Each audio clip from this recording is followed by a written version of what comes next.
वर्ग 8 में जो पहली कविता है ध्वनि से, मैं उसके संदर्भ में चल रहा हूं। कवि कहता है, अभी न होगा मेरा अंत, अभी अभी ही तो आया है मेरे वन में मृदुल वसंत। कवि प्रकृति के माध्यम से कहना चाहता है कि मेरा अंत अभी होने वाला नहीं है। मैंने अभी अभी ही, अभी तो मेरा पदार्पण ही हुआ है, अभी तो मैं बहुत जल्द आया ही हूं, मेरा अंत अभी होने वाला नहीं है। अभी अभी ही तो आया है मेरे वन में मृदुल वसंत, अभी तो हमारे वन में ये वसंत ऋतु का पदार्पण ही हुआ है, अभी मेरा अंत नहीं होने वाला है। कवि आगे कहते हैं, हरे हरे ये पात डालियां कलियां कोमल गात, मैं ही अपना स्वप्न मृदुल कर फेरूंगा निद्रित कलियों पर, जगा एक प्रत्युष मनोहर।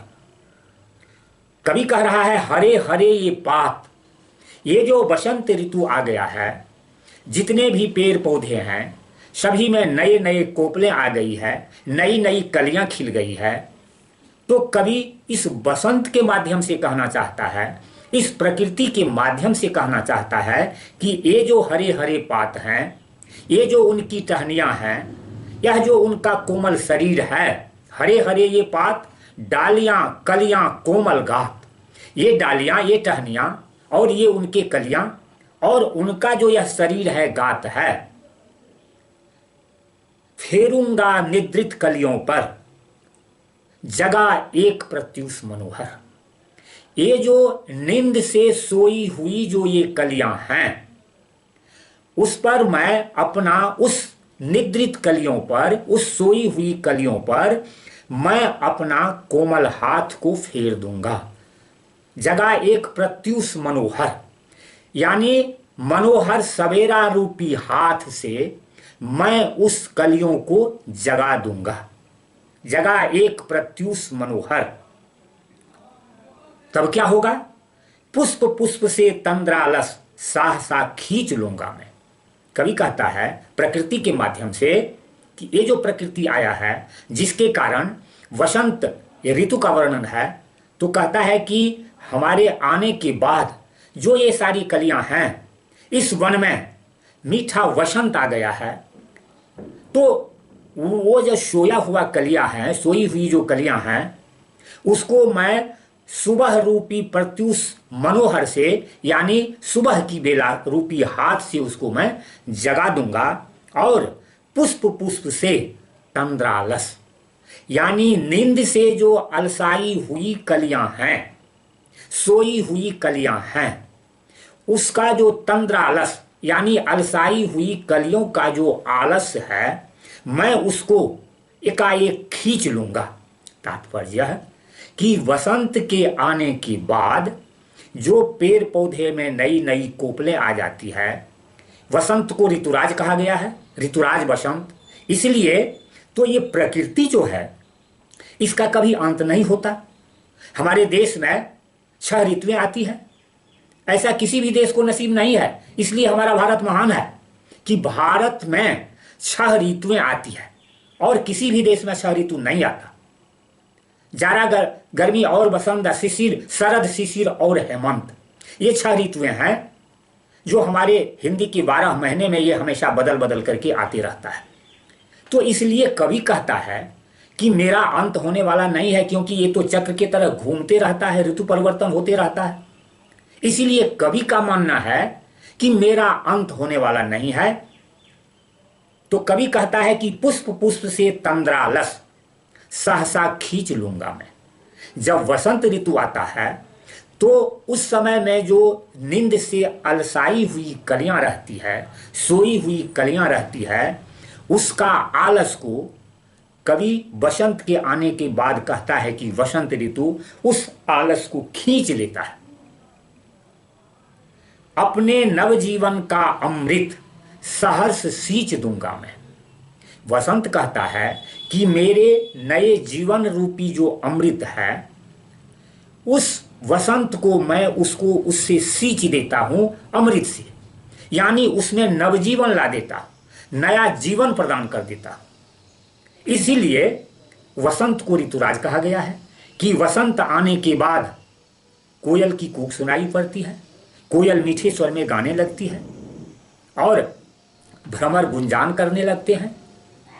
तो वसंत आने के बाद जो हमारी प्रकृति में परिवर्तन आ जाता है, हमारी प्रकृति में जो चेंजिंग आ जाती है, हमारा प्रकृति जो बदल जाता है, इसी पर कवि का कहना है कि हमारा अंत होने वाला नहीं है।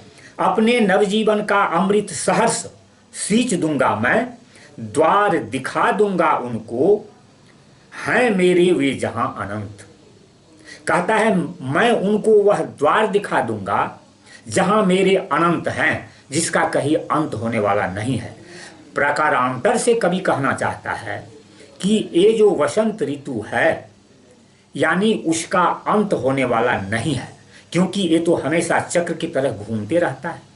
तो वसंत के आने के बाद हमारी प्रकृति में जो सौंदर्यता आ जाती है, हमारी प्रकृति में जो सौंदर्य बिखेरा चला जाता है, जिससे हमारा प्रकृति काफी सुशोभित और सुसज्जित देखने में लगता है, इसीलिए तो उसे ऋतुराज कहा गया है। तो कवि का कहना है कि मैं उसको वह द्वार दिखा दूंगा जहां वे मेरे अनंत हैं। तात्पर्य यह कि प्रकृति का अंत होने वाला नहीं है और ये हमेशा चक्र की तरह घूमते रहता है। अभी न होगा मेरा अंत, अभी अभी ही तो आया है मेरे वन में मृदुल बसंत। तात्पर्य यह हुआ कि वह जो अनंत है, जिसका कभी अंत होने वाला नहीं है, वह प्रकृति में हमेशा बार बार आते रहता है और अपने नवजीवन रूपी अमृत से उनको सींच करके पुनः हरा भरा बना देता है, उनके गात को काफी सुशोभित और सुसज्जित कर देता है। इस प्रकार से प्रस्तुत कविता के माध्यम से विद्वान कवि सूर्यकांत त्रिपाठी निराला ने प्रकृति का बड़ा ही रोमांचकारी और रोमांटिक वर्णन किया है, जो सुनने के बाद लगता है कि प्रकृति में एक नवीनता आ गई है, प्रकृति में एक सजीवता आ गई है, प्रकृति में एक नयापन आ गया है, जिसके कारण प्रकृति की शोभा अद्भुत हो जाती है। वह अपनी शोभा को बिखेरने लगती है और हमारा प्रकृति काफी अच्छी और सुशोभित दिखने में लगती है। तात्पर्य यह कि इस ध्वनि कविता के माध्यम से कवि सूर्यकांत त्रिपाठी निराला ने प्रकृति का बड़ा ही मनमोहक और चित्ताकर्षक, चित्त को आकर्षित करने वाला दृश्य इस ध्वनि कविता के माध्यम से देने का काम किया है। इन्हीं शब्दों के साथ मैं इस श्योर सक्सेस एजुकेशन के माध्यम से तुम बच्चों को ये संदेश देना चाहता हूं कि ध्वनि कविता में जो प्रकृति वर्णन सूर्यकांत त्रिपाठी निराला ने की है, वह काफी अनोखी, काफी अनूठी और काफी मर्म स्पर्शी है, जिन्होंने प्रकृति के माध्यम से कवि का यह रूप दिखाने का काम, जिसके कवि हैं महान विद्वान कवि सूर्यकांत त्रिपाठी निराला। ऐसे मैं सबसे पहले उस कवि के परिचय के संबंध में कुछ दो बातें बोल देता हूं, जरा ध्यान से सुनना है। सूर्यकांत त्रिपाठी निराला का व्यक्तिगत जीवन बड़ा ही दुखमय रहा, इसलिए उन्होंने अपने जीवन की पढ़ाई को पूरा नहीं कर पाए और जितना इन्होंने अध्ययन किया वह अपने घर पर रह कर के ही स्वाध्याय से अध्ययन किया।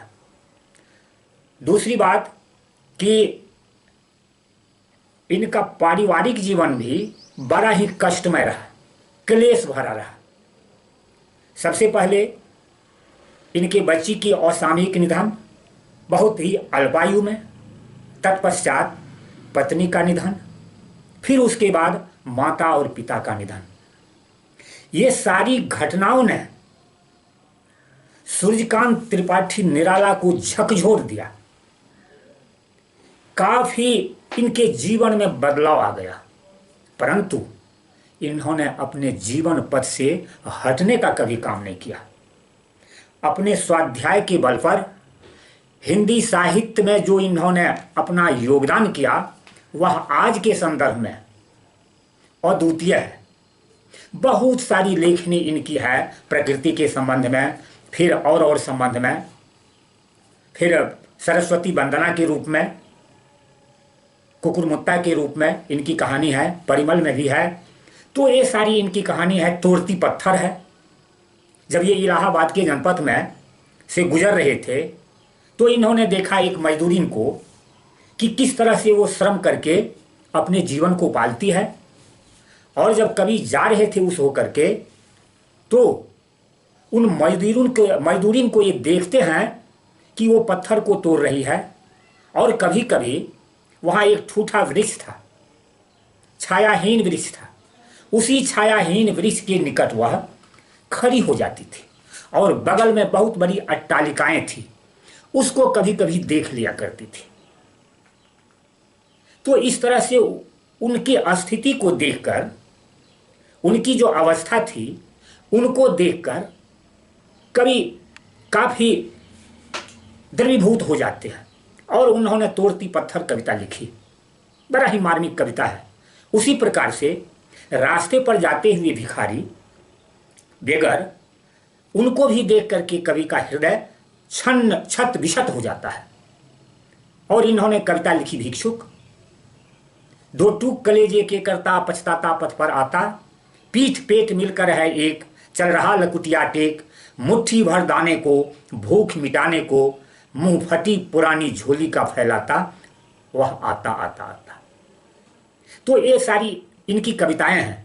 मैं तो चलूंगा ध्वनिक कविता में, लेकिन संयोग से एक बार मुझे सहरसा में जाने का मौका मिला और कचहरी ढाला से निकलकर जब मैं पूरब की ओर बाईपास रोड से जा रहा था, लगभग नवंबर या दिसंबर का महीना था, और जब वहाँ से 100 मीटर की दूरी पर जब मैं गया तो देखा, वहाँ पहले भी मैं कहीं रहा था, वहीं जा रहा था, तो देखा कि बगल में कोई फंक्शन हुआ था और रोड के बगल में बहुत सारे पत्ते खाना वाना खाने के बाद गिरे हुए थे, रखा हुआ था। और वहाँ देखे एक जो भिखारी है, काफ़ी कपड़ा उसका इस तरह का था और उस फेंके हुए पत्ते से वह उठा उठा करके खा रहा था।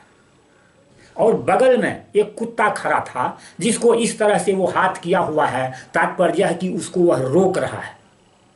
पहले तो मुझे देख करके कैसे नहीं लगा, लेकिन जब मैं काफ़ी नज़दीक गया तो देखा बाल इस तरह से उसका बना हुआ था, इस तरह का वस्त्र उसको पहना हुआ था।